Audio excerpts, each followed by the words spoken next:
बिस्मिल्लाहिर्रहमानिर्रहीम। अस्सलाम वालेकुम जी। तो फ्रेंड्स, एक नई वीडियो के साथ नई टिप्स के साथ आपके सामने हाजिर हैं। बहुत ज़बरदस्त और यूनिक टिप्स होने वाली हैं।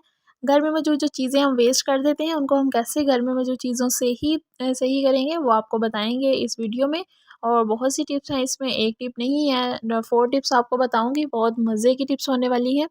अब देख रहे हैं कि हमारे सामने एक ग्रेटर है, एक हैंड ग्रेटर होता है, एक थोड़ा बड़ा होता है जिससे हम अक्सर गाजर का हलवा बनाना हो तो बहुत ज़्यादा गाजरें क्रश करनी हो तो वो यूज़ करते हैं।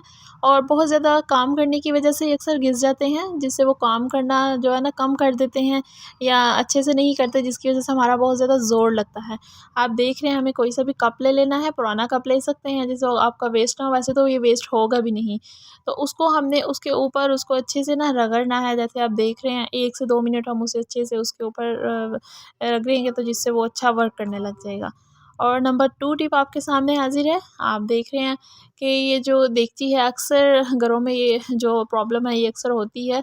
और अक्सर क्या तकरीबन रेगुलर रूटीन में भी ये प्रॉब्लम हो जाती है कि हमने अक्सर हंडिया रखी हो या चाय की देगची हम ऊपर रख के भूल जाते हैं, या प्रेशर लगाया हो तो वो हंडिया नीचे लग जाती है, तो उसको साफ़ करना बहुत बड़ा इश्यू लगता है।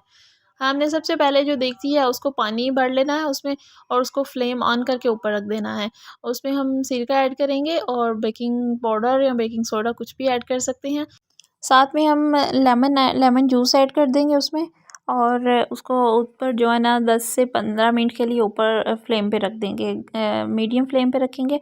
और हम इसमें लिक्विड जो होता है सोप, डिश वॉश सोप होता है, कोई भी लिक्विड है या दूसरा है वो भी ऐड करेंगे। जब उसको 15 से 20 मिनट ऊपर हो जाएंगे उसके बाद हम इसे उतार लेंगे आपके सामने जैसे मैंने किया है। इसको हम इसका पानी गिरा देंगे। इसका पानी हम किसी उस तरह की चीज़ों बर्तनों में भी यूज़ कर सकते हैं जो इस तरह की रफ बर्तन हो, जिनके ऊपर ब्लैक हो गए हो, कलर ना उतर रहा हो, उन पे भी हम यूज़ कर सकते हैं। मेरे पास इस टाइम कुछ भी नहीं था इसलिए मैंने उसे वेस्ट कर दिया। आप देख रहे हैं कि कितना इजीली वो उतर रहा है, जो उसकी बहुत जमी हुई, बहुत हार्ड होगी हुई थी और लग रहा था कि ये बहुत मुश्किल उतरेगी। अब ये हमारी जली हुई देगची मिनटों में साफ़ हो रही है, बहुत स्पीड से साफ़ हुई थी। आपको कुछ नज़र भी आ रहा है और आप खुद देख भी सकते हैं प्रैक्टिकल करके। मैं इसीलिए दिखाती हूँ कि आपको ये ना हो कि पीछे से कुछ और यूज़ हुआ है या आप कैसे यूज़ हुआ है या कैसे किया, प्रैक्टिकल करके दिखाती हूँ।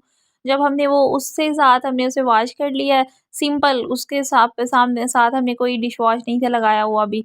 तो अब बाद में हम उसको जो है ना सोप के साथ, ग्रीन स्कॉच ब्राइट के साथ उसको फिर से एक दफ़ा अच्छे से वॉश कर लेंगे अंदर बाहर से, और कंप्लीटली उसकी जो शाइन है वो वापस आ जाएगी।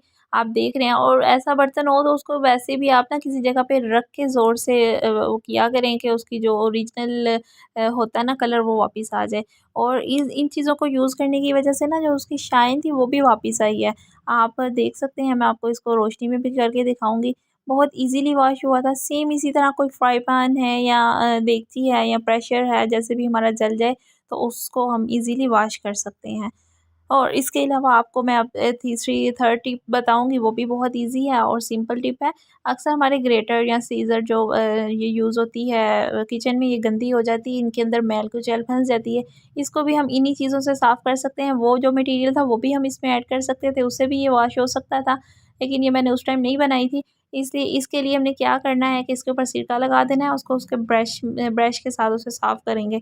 ब्रश उसके ऊपर लगाएँगे, उसके बाद स्कॉच ब्राइट से उसे साफ़ करेंगे तो आप उसकी शाइन देख सकते हैं, कितनी अच्छी सी शाइन वापस आ गई है और उसकी मैल खिंचाल भी उतर गई है। इसके साथ ही 4 टिप आपके सामने है कि हमारी जो हम छुरी यूज़ करते हैं किचन में वो अक्सर जो है ना वो कम तेज़ होती हैं या तेज़ नहीं होती, जिसकी वजह से सब्ज़ी काटने में प्रॉब्लम होती है और कटिंग भी अच्छे से नहीं होती है और टाइम भी बहुत ज़्यादा लगता है और हाथ भी हमारे जो है ना थक जाते हैं। उसको भी हम कैसे तेज़ करेंगे, आप देख रहे हैं, इसको भी हम कप की मदद से तेज़ करेंगे।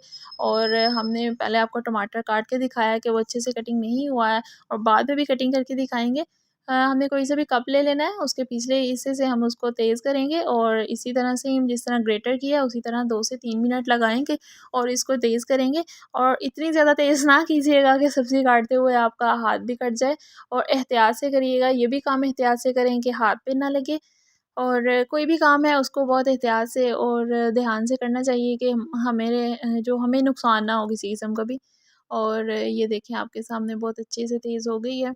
और अब हम आपको इसके साथ टमाटर कटिंग करके दिखाएँगे। देखें 1 सेकंड में टमाटर कट हो गया है, जैसे कि पहले नहीं हुआ था और बहुत अच्छे से तेज़ हो गई थी।